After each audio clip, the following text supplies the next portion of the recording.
नहीं सत्संग, भजन नहीं हरि को, श्रवण न राम कथा अनुरागी। कानों से भगवत चर्चा नहीं सुहाती। बस वो बात बताओ जिससे हमारी कामना की पूर्ति हो जाए। जो कहो हवन कर दें। ये हवन से, ये ताबीज बांधने से, ये घोड़े की नाल की अंगूठी पहनने से ये बुरा लगेगा सबको। कुछ नहीं होता, कुछ नहीं होने वाला। पापाचरण करो, पूरा एक टैंकर तेल चढ़ा दो शनि भगवान में, पर तुम्हारा नाश करेंगे। क्योंकि वो तेल से प्रसन्न नहीं होते, वो हरि के शरणागत से प्रसन्न होते। ये सब हरि के अनुचर हैं, सब हरि के अनुचर हैं। जानकी नाथ सहाय करे तो कौन बिगाड़ सके नर तेरो। है ये शुक्र शनिचर राहु केत सब क्षण में हुई है तेरे चेरो। जानकी नाथ सहाय करे कौन बिगाड़ सके। महाप्रभु हरिवंश चंद्र जी कह रहे, जो पे कृष्ण चरण मन अर्पित तो करी है का नवग्रह रंक। ये बेचारे नवग्रह भिखारी क्या तुम्हारा कर सकते हैं। यदि तुम बादशाह श्री कृष्ण के दास हो तो ये चाहे जिस नक्षत्र में बैठे हो तुम्हारे अनुकूल चलेंगे, तुम्हारे अनुकूल चलेंगे। तेल चढ़ाने की जरूरत नहीं, अपने को चढ़ा दो श्री हरि के चरणों में। और हरि से विमुख हो तो तेल नहीं, तुम चाहे तेल की फैक्ट्री इन्हीं के ऊपर लगा दो। लेकिन ये सेवक हरि के हैं और हरि के तुम विमुख हो तो ये प्रसन्न हो ही नहीं सकते, तुम्हारा पतन ही होगा। पर ये संसार समझता नहीं। भगवान नाम से मतलब नहीं, भगवत आराधना से मतलब नहीं। अरे भाई ये लोकपाल हैं, जानते हो भक्त को भी काम क्रोध क्यों सताता है। ताकत नहीं इनकी प्रवेश कर जाए, अहंकार है इसलिए। और भगवान को अहंकार अच्छा नहीं लगता, इसीलिए भगवान के सब दूत हैं, चढ़ बैठते हैं। देख तू कितना बड़ा साधक, कितना बड़ा भजनानंदी, दिखा हमें। अब फेल तो मैं भगवान की शरण तो हो ना, भगवान की शरण। और भगवान की शरण में हो जाए तो यही महासुख प्रदान करने लगते हैं, और कोई नहीं, इन्हीं के लड़का बच्चा है। द्वारिकाधीश के पुत्र रूप में कौन प्रकट हो रहा है? भगवान कामदेव, जो प्रद्युम्न अवतार है, साक्षात कामदेव हैं। कामदेव साक्षात आ रहे हैं। हम प्रभु से विमुख हो, कोई हमारा सहयोग कर सकेगा? कोई नहीं कर सकता। और अगर करने गया तो वो भी उल्टा टंग जाएगा। ये भी बात समझ लो। भगवान देख लो, हम आपको उदाहरण बता रहे हैं तो कैसे काशी नरेश, पौंड्रक, ये सब मिलकर भगवान के विरोध में हुए। भगवान ने सुदर्शन चक्र को छोड़ा, काशी नरेश पौंड्रक सबका उद्धार किया। और काशी नरेश का पुत्र था सुदक्षिण। उसने विचार किया कि ये तो बहुत बड़े अपमान की बात है। भगवान शंकर की नगरी में रहता, काशी में महामृत्युंजय है, काल के भी महाकाल हैं। पंडितों से कहा ऐसा उपाय नहीं कि द्वारिका को भस्म कर दें। बोले है, भगवान शिव के ऐसे ऐसे मंत्र हैं कि वो तो विनाशकारी भी तो है ना, वो बहुत सुंदर भी है। कर्पूर गौरम करुणावतारम संसार सारम, करुणा के स्वरूप है। आशुतोष नाम है। एक चुल्लू जल ऐसा कोई देवता नहीं मिलेगा जो संसार में कोई देवता नहीं खाता, वो इन पे चढ़ाए जाते हैं। अकौड़े का फूल, धतूर का फल ये कोई पता है?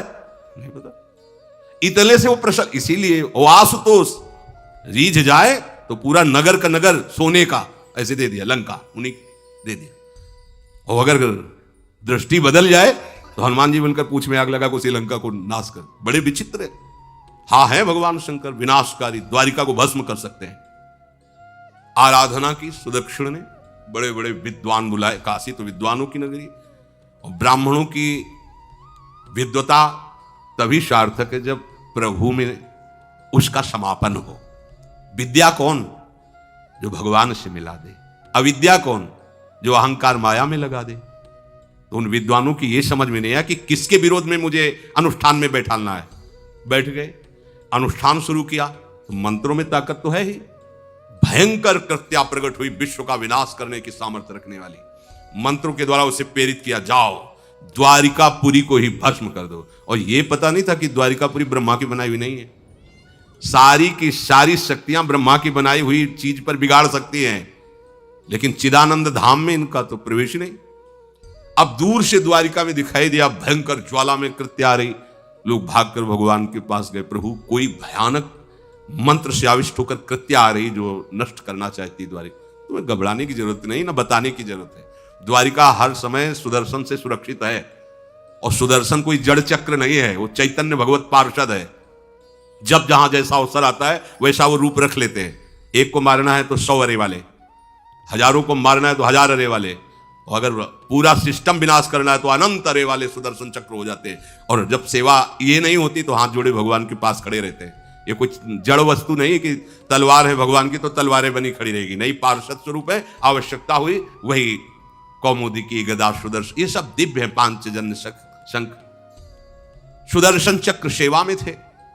भगवान ने आदेश किया, देखो क्या है, सुदर्शन चक्र ने दौड़ाया कृत्या को, वहीं चल जहां से आई तो वहीं ले गए जहां पंडित लोग सब सावधान मंत्र से अपने को सुरक्षित किए। ये बड़े खतरनाक अनुष्ठान होते हैं, जो मारण अनुष्ठान होते हैं, बहुत खतरनाक होते हैं। मतलब अगर सही माने में वो भगवत आराधक नहीं है तो फिर नष्ट भी कर देंगे, ऐसा नहीं। तो एक प्रसंग आता है कि एक शालिग्राम भगवान को नचा करके पैसे लेते थे। बहुत से लोग इकट्ठा हो गए, तो चमत्कार को देखने वाले संसारिक जन होते हैं, तो ऐसे शालिग्राम रखते, ऐसे करते, शालिग्राम ऐसे ऊपर उठते, ऐसे ऐसे ऐसे ऐसे नचाते, और लोग अरे देखो भगवान इनके इशारे से नाच रहे हैं। ऐसा एक भक्त तो उसी नगर में एकांत में भजन करते थे, बड़े कई शिष्य उनके थे, भिक्षा मांगने हो गए, उन्होंने देखा आके गुरुजी से, उनका ऐसा भक्त कभी कर ही नहीं सकता। भगवान का भक्त अपने भगवान को प्रदर्शन नहीं बनाता, ये तो कोई तांत्रिक है, भक्त नहीं है। भक्ति की अलग संज्ञा होती है। ये कोई तंत्र सिद्ध आदमी है जो भक्ति का नाटक करके लोगों को ठग रहा है। बोले महाराज फिर आपको चलना चाहिए क्योंकि हजारों लोग उससे प्रभावित हो रहे। बोले हम गए तो उसका सब बंद हो जाएगा, ये दुकान मकान। बोले चलो ना महाराज, बड़ा ऐश्वर्य जमा हो रहा था, लोग भेंट रहा। वो गए, बस अंदर से नाम जप करते हुए जो खड़े हुए, तो कुछ नहीं, कोई भी उसका मंत्र। वो आसपास दृष्टि डाला, कौन आया नया, उसी में देखे फटे पुराने कपड़े पहने, तेज से चमकते हुए भक्त। तो उनका तुम चले जाओ यहां से। उनका नहीं, हम चले जाने के लिए नहीं आए, हम आपको बताने आए, ये नाटक मत करो, अगर सही आराधना करो इनकी तो ये लोग क्या देंगे, ये तो परम पद दे देंगे, शालिग्राम भगवान है, आप भगवान का ऐसा प्रदर्शन करते हो। अब लोगों का विरोध शुरू हुआ, क्योंकि इतने बड़े संत जब बोल रहे तो सब लोग, अब उसको बहुत बुरा लगा कि हमारी तो सारी दुकान बंद हो गई। और एकांत में जाकर उसने मूठ का प्रयोग किया। ये मारण होता है मंत्रों से, एक खप्पर में आग जैसी जलती है, उसमें अभिषिक्त करके भेजा जाता है, और जिसके पास भेज दिया गया वो उल्टी में खून, शौच में खून, 2-4 जितना समय रखा गया उसके अनुसार मर जाएगा वो। पर ये साधारण लोगों के, भजनानंदियों के ऊपर नहीं। भजन वाले मत डरे, साप ताप रोग शोक, किसी का सांप भी आपको छू नहीं सकता। कोई ताप, कोई दोष, कोई रोग, कोई मारण, कोई मूठ, किसी के सामर्थ्य नहीं। राधा राधा राधा, जिनके चरणों में सुदर्शन चक्र बसता है वो है किशोरी जी, जो लाल जो हाथ में रखते हैं ना, श्री जी के चरण चिन्हों में सुदर्शन चक्र है। वो मूठ गई महात्मा की कुटिया के सामने, और बस जैसे मक्खियां भिनभिनाती ऐसी आवाज आई, बस वैसे नाच रही थी बाहर। तो वो डेहरी के पास आए और उनका, हमारी दृष्टि में भगवान की सिवा कोई नहीं, आप में भी भगवत शक्ति है, क्या आप ये नहीं समझते हैं कि निरपराध के लिए मारण किया गया है? हमारे में सामर्थ्य है, हम आपको अभी नष्ट कर सकते हैं। अरे भगवान के नाम में आप जाओ और उनको दंड दो। कोई मंत्र नहीं पड़े थे, मूठ वापस हुई और मुंह से खून, सोच से, उन्हीं के त्राहिमाम मच गया। फिर उनको लगा कि मुझे जाना चाहिए उसकी रक्षा के लिए, गए, भगवान नाम स्पर्श करते हुए इसे माथे पे हाथ, सब शांत हो गया। बोले अब अवसर हम दे रहे हैं, अब नाम जप कर लो, नाटक बंद। उस चरणों में गिरा, उसी दिन शिष्य बन गया। तो सुदर्शन चक्र ने कृत्या को नष्ट नहीं किया, वहां द्वारिका में दौड़ाया। जब काशी पहुंची, काशी भगवान विश्वनाथ जी के त्रिशूल में बसी हुई है और शिव की दृष्टि से सुरक्षित है। जो वहां श्रद्धापूर्वक वास करे उसका मोक्ष अनिवार्य है, तारक मंत्र देकर शिव करते हैं। पर उस कृत्या को सुदर्शन ने नष्ट किया, और जितने ब्राह्मण थे सबका राधे राधे, और पूरी काशी में आग लगा दी। विश्वनाथ जी मुस्कुराए, नाराज थोड़ी, क्योंकि विश्वनाथ जी ने कह दिया था यदि ब्राह्मण विरोधी कोई है तो हमारा ये मारण काम कर जाएगा। उनको ये समझ में नहीं आया कि नमो ब्रह्मण्य देवाय भगवान का नाम है, वो जानते थे। तो कोई भी भगवत विरोध भाव लेकर के किसी भी देवता की आराधना करके कुछ नहीं होने वाला। किसी भी देवता, एक तांत्रिक बहुत वो संतों को परेशान करता था, धर्म सम्राट स्वामी श्री करपात्री जी महाराज, ये बहुत पुरानी बात नहीं है। उन्होंने, संतों ने आगे बताया कि बहुत अपमान कर देता है। उन्होंने कहा ठीक है, गए, हाँ भाई शुरू हो जाओ तुम, जितना तुम्हारे पास तंत्र है, हम एक भी मंत्र नहीं बोलेंगे। दंड लिए हुई, हम एक भी मंत्र नहीं बोले, हम केवल खड़े हैं, तुम प्रयोग करो। वो जो उसके तंत्र के प्रयोग, नारायण नारायण नारायण नारायण, कुछ नहीं बोले। अब हम प्रयोग करें तो उठा, साष्टांग दंडवत हुआ। बोले आप धर्म सम्राट करपात्री जी हैं क्या? क्योंकि इतनी सामर्थ्य केवल उन्हीं में है जो मुझे रोक सके दूसरे। बोले बंद कर दो, दोबारा शिकायत नहीं आनी चाहिए हमारे पास। तंत्रों में बड़ी सामर्थ्य होती है, लेकिन भगवान में अनंत सामर्थ्य होती है, अनंत सामर्थ्य होती है। इसलिए हमें कभी भी प्रभु से विमुख होकर कोई भी देवता बचा लेगा, ऐसा सोचना भी नहीं कि हम किसी की आराधना करके, ऐसा नहीं, वही आपको नष्ट कर देगा। भरत जी को, जड़ भरत जी को पकड़ ले गए जो चोर लोग थे, दस्यु लोग। उन्होंने देवी जी को कहा, बड़ा भ्रम है यार, वो जगत माता है, अम्मा है सारे जगत की, और बकरे की बलि दे लेते, उनका बच्चा बकरा नहीं हुआ क्या? जब जगन माता है, जगदम्बा है, जगद अम्बा है वो, तो क्या ये छोटे छोटे जीवों को जो बलि देते हैं, क्या उनको ये पता नहीं कि ये उनकी अम्मा है? उनके सामने काट रहे हो, मां तो मुझसे प्रसन्न होगी। काट लो, अभी अवसर आएगा तब तुम्हें पता चलेगा। अब वो जो पकड़ के लाया गया था मनुष्य बलि के लिए, तो वो दस्युराज, बाजार सी लगी थी, उत्सव मनाया गया, उससे कहा गया था जो मनावे सो खाओ। तो जहां जाता अच्छे अच्छे पदार्थ खाता, तो दुकान वाले ने खा ले, थोड़ी देर बाद गड़ासा चलेगा। बोले क्यों? तो बोले तुम्हें पता नहीं क्या? बोले नहीं। बोले बलि के लिए लाए गए हो। अब तो जलेबी मुंह की मुंह में रह गई। इसके बाद गड़ासा चले, आसपास देखा तो रक्षक इधर उधर थे, भाग लिया। अब रक्षकों ने देखा कि वो तो है ही नहीं, अब उनको बड़ा भय लगा। अब वहां कोई फोटो थोड़ी खींची गई थी कि बलि किसकी चढ़ानी है। अब वो भागे, महाराज बैठे थे पद्मासन में, जड़ भरत जी ब्रह्माकार वृत्ति, इन्हीं को पकड़ ले गए, बढ़िया तगड़ा तंदुरुस्त है। और दस्युराज ने कहा बलि का जो वो लाया गया, हाँ मारा, अष्ट देख के प्रसन्न हो गया, तेजो में हष्ट पुष्ट ब्रह्माकार वृत्ति इनकी। बोले स्नान करवाओ। सालों से स्नान नहीं हुआ तो को उपटन लगा के स्नान कराया। खीर पुआ रबड़ी रसगुल्ला सामने भोग लगाओ, दबा के खूब खीर पूरी रबड़ी पाई। अब वो तो भगवान के प्रेमी भक्त है, ब्रह्माकार स्वरूप है, अपने स्वरूप में स्थित है। इसके बाद तिलक लगाया, बोले गर्दन झुका। भरत जी अंदर से कह रहे खीर खाया ना, अब गर्दन भी झुका, गर्दन भी कटेगी। भक्त की गर्दन यदि श्रद्धा से झुके तो ठीक, अगर जबरदस्ती से झुका दिया तो तुम झुकाने लायक नहीं रह जाओगे, भी ध्यान रखना। क्योंकि ये गर्दन अब गर्दन नहीं, ये किसी और की शान बन चुकी है। भक्त की गर्दन किसी की शान है, और वो उनकी शान है जो सबकी जान है। देवी जी की मूर्ति में आग लग गई, दाह शक्ति पैदा हो गई। जे ही जड़ भरत जी का शरीर ऐसे किया, फाड़ करके मूर्ति भद्रकाली प्रकट हो गई, और जो गड़ासा काटने उसी को उठाया, काट काट के उन्हें दस्युराज से लेकर समस्त सबको काट करके खून की होली खेल दी। भरत जी ने देखा जब कोई काटने वाला नहीं है, तो बोले ठीक है, अब चलो पचाने के लिए टहलते हैं, थोड़ा खीर पुआ खाया, चल दिए, कोई रोक। देवी जी से एक बार भी लिखा कि मां बड़ी कृपा है। जो भगवान का भक्त है वो दूसरे की कृपा भी नहीं मना सकता है। एक बार भी मुड़कर ऐसा प्रसंग नहीं आया कि देवी जी के हृदय बड़ी रक्षा कर, कुछ नहीं। प्राण जाने पर कोई भय नहीं, रक्षा होने पर किसी की स्तुति नहीं, अपने मंगल विधान।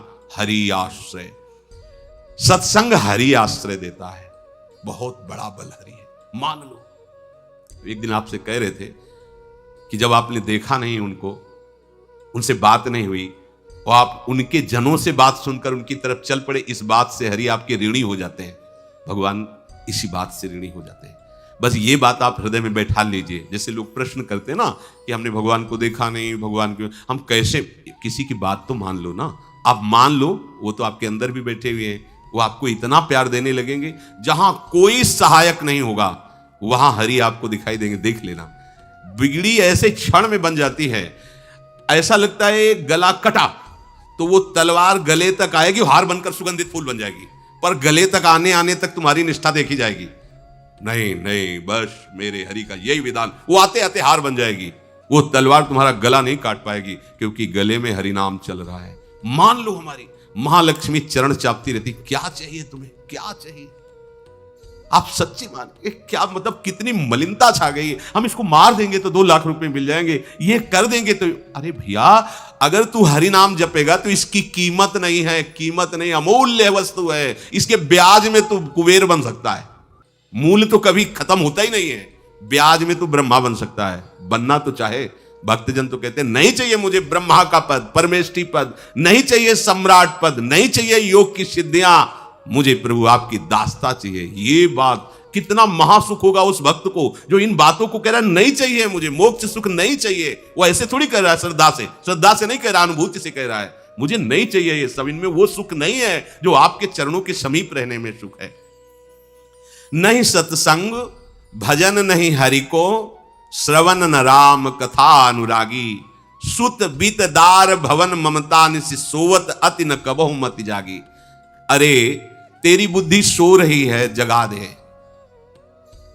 पुत्र में, रुपया में, स्त्री में, मकान में, इसमें सबकी ममता होती है, सबकी, जितने सृष्टि में पैदा हुए हैं। केवल सत्संगी की नहीं होती। जो असली सत्संगी है उसकी ममता प्रभु के चरणों में होती है, क्योंकि वो जानता है सब रूपों में प्रभु ही है, ये सब पसारा प्रभु का ही है, इसलिए ममता उसकी प्रभु के चरण। एक अहमता ममता, ये जग में है दुख जाई, ये जब श्री जी की ओर लगे तो होत परम। जाग जा, बिना जागे दुख दूर नहीं हो सकता। जैसे स्वप्न में हम देख रहे हैं कि समुद्र में डूब रहे हैं, अब जागृत में आसपास सैकड़ों नाव लगा दे तो बच जाएगा क्या वो? क्योंकि वो तो सो रहा है और वो स्वप्न में देख रहा है। अब हम नाना प्रकार के तैराकों को बाहर तैनात रखें तो उसको कोई सुख मिलेगा क्या? क्योंकि स्वप्न में उसको अगर सुखी करना है तो एक उपाय, जगा दे। जगा दो तो ना समुद्र रह गया ना डूबना रह गया। ऐसे ही संसार में मोह से ऐसे ग्रसित जीव है, भाई इतना ही सुखचार है, और उसी स्वप्न में वो दुख से निवृत्त होना चाहते हैं। अब हम बाहर से उनकी कामनाओं की पूर्ति करने वाली बात करें तो क्या वो सुखी हो जाएंगे क्या? इसीलिए कोई साधु जो भगवत मार्ग का पथिक है वो कभी सपोर्ट नहीं करेगा जाओ ऐसा। वो जाओ ऐसा ही है जैसे उस स्वप्न में समुद्र में डूब रहा है, बाहर से हम जल जहाज, नाव, तैराक सब लगा रहे हैं, लेकिन वो नहीं सुखी होगा, क्योंकि उसके सुख का कारण तब बनेगा जब स्वप्न हटे। स्वप्न तब हटेगा जब वो जागे। जो सपने सिर काटे कोई, बिन जागे दुख दूर न होई, तो उसको जगा दो। साधुजन क्या करते हैं? जगा देते हैं उसको। जागो, कहां मोह निशा सब सो निहारा, देखे स्वपन अनेक प्रकारा, यही जग जामिन जागे जोगी। योग भगवान से जो तुमने वियोग कर रखा है, तुम जगो। जे ही जगोगे तो जे ही जाने जग जाए हेराई, जागे जथा स्वपन भ्रम जाई। कोई नहीं यहां। एक कल श्लोक, मत्तः परतरम नान्यत् किंचित् अस्ति धनंजय, मेरे सिवा कोई नहीं। ये कब पता चलेगा? जागने पर। तो हमें ये बहुत कुछ दिखाई दे रहा है, स्वप्न है। उमा कहूं मैं अनुभव अपना, सत हरि भजन जगत सब सपना। तो बोले तुलसीदास हरि नाम सुधा तजी, सठ हठ पियत विषय विष मांगी। अगर कहीं संतों के पास भी गए तो क्या मांग रहे हैं? हट करके विषय विष मांग रहे हैं। वो आत्मदेव नाम के एक ब्राह्मण थे, सब कुछ समृद्धि थी, संतान थी नहीं, बड़े दुखी गृहस्थी में। हमारा कुल चलाने वाला होना चाहिए। बड़ा भ्रम बैठा हुआ, हमारा कुल चलाने वाला नहीं, तो सब बेकार, जीवन ही बेकार हो गया। बिना गुरु के यदि शास्त्र पढ़ोगे ना तो भ्रमित हो जाओगे। स्पष्ट लिखा, पुत नाम के नरक की उसको प्राप्ति होती जिसके संतान नहीं होती। अब तो गृहस्थ में बेचारा पड़े परेशान। उन्होंने सोचा इससे अच्छा है आत्महत्या कर लें। बहुत संतों के पास जाकर के यज्ञ करके सब अपनी कामनाओं की पूर्ति चाहते, दान पुण्य दे करके। उसने भी जितना उपाय हुआ किया, नहीं हुई संतान।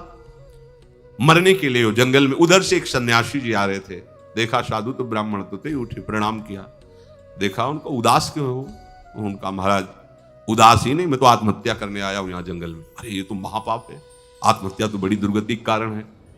बोले महाराज अगर आप बचाना चाहते हो तो आप कृपा करो। क्या क्या चाहते हो? बोले हमारे पास सब कुछ है, बेटा नहीं, बेटा नहीं दोगे तो हमारा जीवन बेकार। तो उन्होंने अंतर्दृष्टि से देखा और कहा 7 जन्म तक तेरे पुत्र नहीं भाग्य में तेरे लिखा है। तो उसने कहा फिर तो अभी मरते हैं, आत्महत्या करते हैं, 7 जन्म की बात, हम 7 दिन नहीं जिएंगे, हमें पुत्र चाहिए। संत का दयालु। देखो जिनके पास तपस्या और भजन का धन होता है, जब भगवान अधीन है तो कुछ भी कर सकते हो, कुछ भी कर सकते हैं। प्रारब्ध मिटाना कोई बड़ी बात नहीं। प्रारब्ध जानते कोई देवता थोड़ी है, तुम्हारा पीछे का किया हुआ कर्म है। और इधर चोर का भजन है, भजन के प्रभाव से कर्म को नष्ट करने में देर थोड़ी लगती है। ये तो अच्छे शुभ कर्म करो तो तुम्हारा प्रारब्ध बदल जाएगा। भजन का प्रयोग प्रारब्ध बदलने के लिए थोड़ी है। पर वो ऐसा हट किए तो उनका देखो, हट करने से लाभ नहीं मिलता है।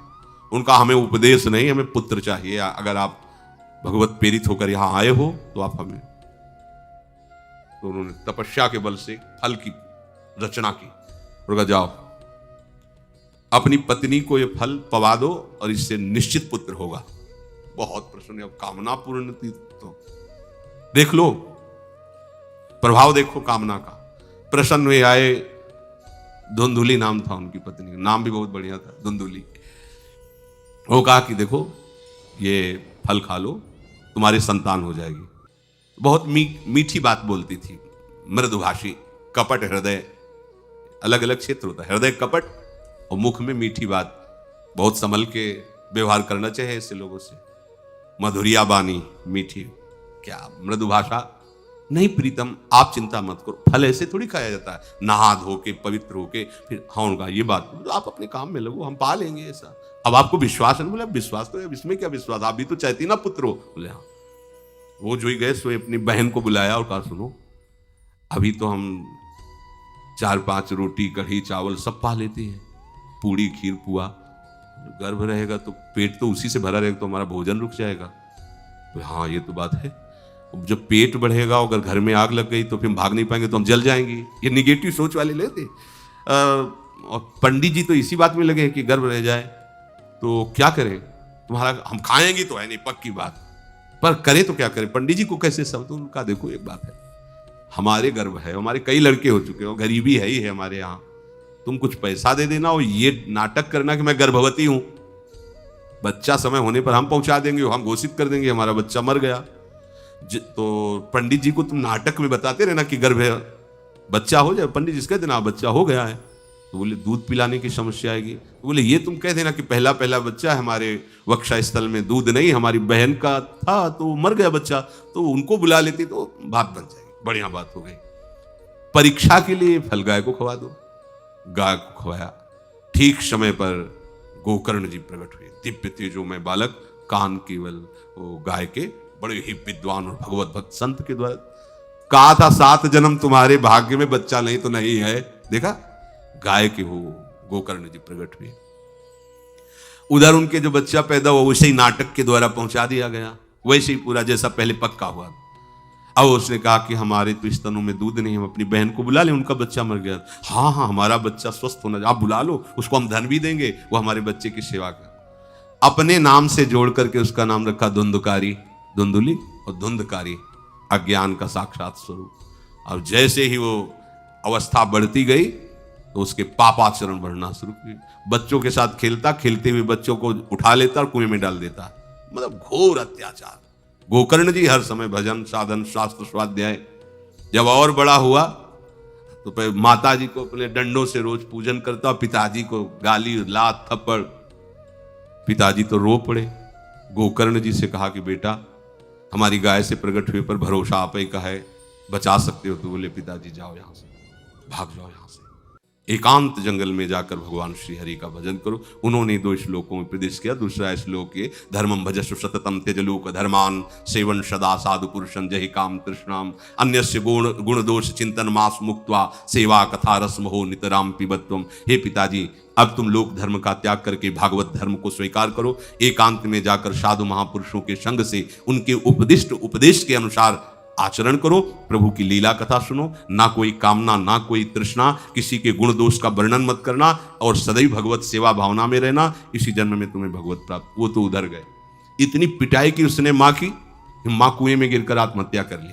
फिर तो मनमानी आचरण, कुछ वैश्याओं को रखा और चोरी करके लाया। वैश्याओं ने सोचा किसी दिन पकड़ा जाएगा ये और हम, तो उसके हाथ पैर बांध दिए, चारपाई में ला के मुख में अंगार डाल, वो मरा भयानक प्रेत। कामना ने क्या किया, सर्वनाश।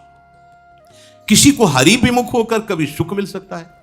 आप संतों के पास जाइए, अपनी कामना रखिए। हम ये नहीं कहते कि कामना तुम त्याग पाओगे, कामना रखिए, भगवान के पास जाइए, अपनी कामना रखिए, क्योंकि आप कामना से युक्त हैं। पर छूट इतनी दे दीजिए कि जिसमें हमारा मंगल हो वो करना। जैसे नारद जी भगवान से अपनी कामना रखते हैं कि हमारा ब्याह करवा दीजिए, और बाद में एक छूट दे देते हैं कि जेहि विधि होए नाथ हित मोरा। तो हरि को अच्छा लगेगा, गुरुजनों को अच्छा लगेगा कि इस कामना से इसका कोई जीवन बाधित नहीं होगा, वो पूर्ण भी कर देंगे। और अगर लगा कि इसका पतन हो जाएगा तो आप रोते रहो तो भी कामना की पूर्ति नहीं करेंगे। उत्तम बात तो यह है कि कामना हरि की प्राप्ति की करो, वो सर्व सुख स्वरूप है। किसी का अन्य आश्रय अन्य बल ना लेते हुए अपने श्यामा श्याम के चरणों का आश्रय लेकर निरंतर भजन करो तो ये अनुभव हो जाएगा कि सुख किसे कहते हैं। अभी तुम्हें परिचय ही नहीं मिला, सुख किसे कहते हैं। सुख सच्चिदानंद है, सुख एक रस है, सुख अविनाशी है। वो सुख सदैव बढ़ता रहता है, घटता कभी नहीं। एक रस होते हुए भी प्रतिक्षण वर्धमानम है, कभी कभी अंत नहीं होता इस सुख का। ऐसे अनंत सुख के लिए हमें मनुष्य जन्म जन्म मिला है, प्यारे इसे मत खोइए। हर समय राधा राधा राधा राधा राधा, और किसी को दुख मत दीजिए। कोई गंदा नशा मत कीजिए, कोई गंदे आचरण मत कीजिए, गंदा भोजन मत कीजिए जिससे अन्य जीवों को कष्ट हो। ऐसा कोई भोजन स्वीकार मत करो। इसी जन्म में आप देख लेना, इसी जन्म में आपको वो वस्तु मिल जाएगी, निहाल हो जाओ। हम किसी पक्षपात की बात नहीं करते। अगर इस छाती को बचपन से अभी तक ऐसा, तो हम कह देते कि भाई आगे कुछ भी हो, कोई भी हमारी गलती हो, हम ये मान सकते हैं। पर हमें ये पता चला कि बचपन से आज तक जलता ही रहा, कभी शांति नहीं मिली, भागता ही रहा, पर कभी विश्राम नहीं मिला। और हम ये आपको कह रहे हैं कि जैसा प्यार प्रभु, वैसा अन्यत्र कहीं कभी कहीं नहीं मिला। और प्रभु के प्यार का मूर्तिमान स्वरूप हमारी प्यारी जू, निहाल कर दिया प्रभु ने प्यारी जू के चरणों का आश्रय और उनका परिचय देकर। पूछो बस, यहां वाणी मौन हो जाती है। प्यारी जू तो प्यारी जू, और हम ही नहीं, आप सब महाभाग्यशाली है। वृंदावन आए, राधा किशोरी जू के घर में आए और उनकी चर्चा सुन रहे हैं, उनके सिद्धांत सुन रहे हैं। कहीं ना कहीं आपके अंदर उनकी तरफ बढ़ने की इच्छा भी है। ये बहुत बड़ी बात है। बस इस इच्छा को, इस आशा को इतना बढ़ा लो कि कोई इच्छा न रह जाए, कोई आशा न रह जाए।